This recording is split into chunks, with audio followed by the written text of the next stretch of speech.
Welcome to the discussion panel on judicial deception regarding Hamilton County Superior Court in the state of Indiana, Part 4. My name is Malika Clary-Ghosh, and I am here to talk about judicial deception in the Hamilton County courts. Last week we stopped at Steve Nation. Today we are going to begin with the special judge. The special judge, William Hughes. And how did he get on my case? Well, because we left off last week talking about Steve Nation was dismissed from his duties by the Supreme Court because he didn't do his job. He didn't answer a recuse, which is still a motion, and he had to answer it, and he didn't. So, William Hughes took over as a special judge. Unfortunately, when Mr. William Hughes, or should I say Judge Hughes, got on my case, he wasn't very happy. He was upset, and I wasn't sure, was he upset because he had to take the case, or was he upset because his friend had to leave and get off my case? Well, we found out. He wasn't happy because he felt that I got rid of his friend, and it was embarrassing because he is a judge and his friend is a judge. So he let me and my attorneys know. At the time, my attorney was Mark Harvey. And he basically was very upset, yelled at him, yelled at his partner, that I remember the words he said, "Your client got rid of the judge." Well, or should I say, your client removed the judge. And I remember my attorney stating to this judge that, how is it my client's fault? She practiced her rights. Her right is, if you're not doing your job, then you should relieve yourself from the case. She is due process, or, she has a right to have her motions heard. And this judge wasn't doing it. He tried to explain that. But this judge he did not want to hear it. He was very upset with me. From then on, I thought, he's not going to rule on any of my cases right. He's going to treat me badly. He's going to abuse me. But I still wanted to give him the benefit of the doubt because he was a special judge. He's supposed to help me. I'm thinking maybe he's going to help me. Well, we had so many cases. Actually, we had so many motions outstanding because Judge Stephen Nation didn't do his job. So he was very upset that he had to clean up his work, his load. But this is why we needed the special judge, to clean up what the last judge did not do. He had about 6 motions out there of mine and didn't answer them, didn't do anything.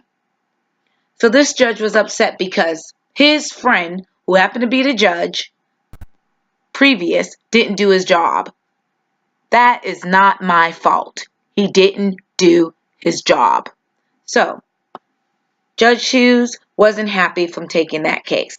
So, we talked, and we explained my case and the situation and how the contempts were, and I filed contempts against my ex-husband, Michael Ghosh, and how he would not give me my weekends. He kept on playing games with the parenting time. I explained that when I tried to go to the daycare, he wouldn't provide me the incident reports. My son had about, 18 incident reports. But nothing was going on. This was at the Primrose School. 18. I only received 1 incident report from my ex-husband. He would not give me copies, nor did the school. I called child services on them. Of course, they didn't like me. That's why I could not go to the preschool anymore. But when I explained this to Judge Hughes, when he gave his order, he realized that, that wasn't right, that my ex-husband didn't give me the incident reports. So what did he do? He held him in contempt for that one. I was surprised. I said, wow, he's going to be in contempt. Yeah, a contempt action, civil. Oh, $100. Suspended. So that means, no, you don't have to pay that yet. $100. Then he fined him for $500, which he had to pay. He was going to pay me that $500 because he didn't give him some other reports. It was some nappy or something. He said it was some other reports that he was supposed to give me. He didn't give him those because the Indian guidelines, we were supposed to follow the parenting guidelines of providing documentation to the either parent, any educational reports. He didn't give me those. He wasn't trying to give me those. So he held him in contempt for that. Then he said I wasn't in contempt for following my parenting time on my spring break. Oh, I wasn't surprised with that one. I said, wait, oh wow, why should I be? I only did what I was supposed to do, but Judge Nation put me in contempt, but he didn't do his job. He just stamped it. So this one said, no, she's not in contempt, not according to the guidelines.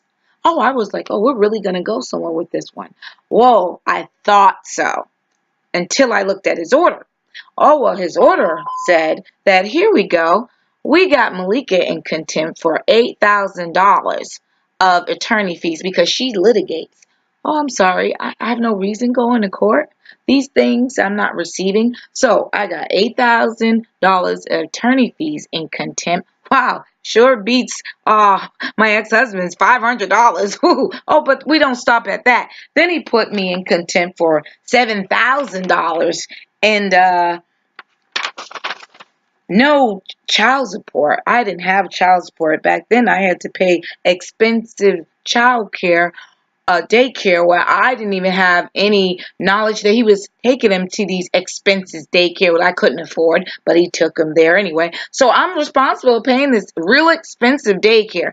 Put me in contempt for that, even though I showed all my receipts that I paid them, but he believed my ex-husband. My ex-husband said, hey, I paid $14,000. I should get compensated for that. Didn't really need to show any evidence of that. He just believed him. So now I had, $7,323.69 contempt of fees. Then I have on top of that $8,000. Oh, and I'm just a litigate person. I don't have a reason to go to court. Not that he's in contempt, not giving me parenting time, not following the guidelines, not following the order that was supposed to follow, not doing any of that. But he put me all in contempt. I realized, I said, whoa, oh my, this is really interesting. I said, well, I thought this judge was going to help me.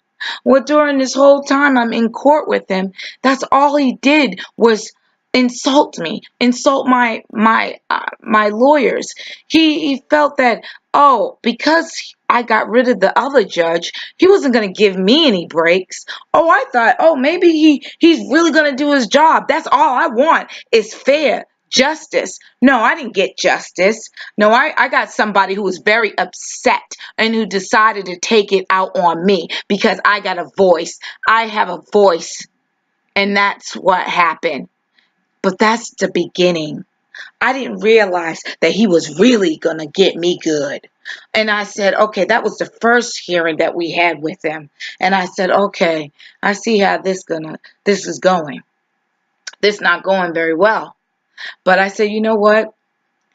Maybe he'll realize if we have to come back, maybe maybe he's going to do it right. Even though he still was like, I'm going to get her. Because that's how it looked. That's what he did. He didn't treat me with respect. He didn't treat me with a person that need his help. You go to court, you need help. This special judge had more of an ego going on because he was like, I'm special judge. I'm going to clean up this mess. But what he did, everything in court, he would make it seem like, my ex-husband was doing something wrong. He would say, yeah, these things are important. Oh, yeah, she's going to be in contempt for this. She's going to be in contempt for that. Oh, what kind of person would I be if I put her in contempt? Maybe I should take her parenting away. He say things like that, like he's not going to do it. Oh, he would say, maybe I should, take her rights away from her parenting rights. How about that? No, why? She don't need parenting rights. She don't need to see her child. She don't need to speak to her child. No, she don't need to do that. We don't need that. He'll say all this like he's not going to do it. It's like, oh, really? And you know what's really interesting? The stuff we brought up. My brother has business, and we brought up information about that. How my kid's father, how this business wasn't mine, and I helped my family, and he wanted to put that on me. But in reality, I have school loans. And yes, I'm not going to lie. I'm not ashamed that, yes, I even have food stamps because I go to school. I'm on a sabbatical. I'm not teaching right now because they don't want to pay me what I was making in Massachusetts. I'm not getting that money. So I have to go for another degree so I can get the money. Yes, there's hard times. It's hard times. It's not all easy to take care of three. But I'm not going to be penalized just for being on food stamps, a little help. Now, they're not giving me cash, but they help me out with food. And what's wrong with that? This judge treated me like it was a sin. I've always worked. I've always taken care of my children. But sometimes you need help. And I'm receiving that. That's not a crime. But this judge made it seem like it's a crime being on that or living on your school loans until you can get that better degree so you can earn that money. And this judge treated me like it was a sin. He treated me like I was the bad person. I don't know. But having 3 children and trying to take care of 3 children yourself and as a single mother, no, it's not always easy. But I manage and I try. But this judge treated me like it was a sin to do so. He criticized me. The stuff that my ex-husband would do, go to court and get judgments for nothing. And if I'm living on my school loans and supporting my children and going to school and paying my school loans and school, and he can go to court and get a phony judgment for me being 5 minutes late and then take what I'm living on. Yeah, I asked my brother to have an account. He has the account, and I put my school money in there, my child support that I'm receiving. Yes, so it wouldn't be touched. That was what I did. But they looked at me because I did that, like I'm hiding something. No, I'm not hiding something. I don't want the judge to give money to my ex-husband that he don't deserve. And I don't need that in my life because that is school money. That's child support. They bullied me so much that that's how bad it got. Oh, but it don't stop there. See, this judge inspired me to do these videos because he have done so much more to me. Oh no, that's just the beginning. That was just the beginning.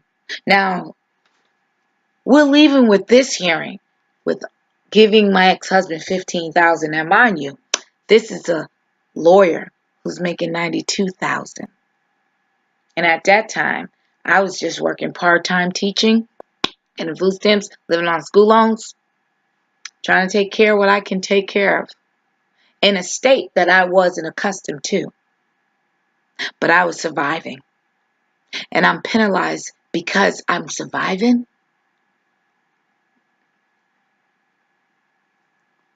I didn't appreciate what was happening, but it got even worse. It got real bad. And it got so bad that I can't believe the things that I'm going to say next. But I'm going to have to stop there because Judge William Hughes is going to take the rest of these segments because I'm still in it. I'm still going to court, and it even got worse. And you're going to have to tune in next week to follow, because this is just the beginning. But remember, Judge Hughes put me in contempt for going to court to state that I did not get my parenting time, loss of parenting time, being denied my rights as a parent to my son. I was penalized just for going to court for close to $16,000. That's what he did. That's the special judge that I received. He took care of me all right. That was just the beginning. So I'm going to stop right there. I would like you to tune in. I am going to protest coming soon. We'll be giving out flyers. My email address is potpourri55@hotmail.com. Please feel free. Send an email. Send your comments. My phone number is 617-388-8637. Stay tuned for next week's segment. Just remember, this is a social change that I'm developing. It took me a lot to get to this point. I'm upset, I'm disappointed, and I need help. I need to change a venue. I need a change in my situation. And this is the beginning. So stay tuned for next week's segment, and we will continue on the special judge, William Hughes. Thank you. I'll see you next week.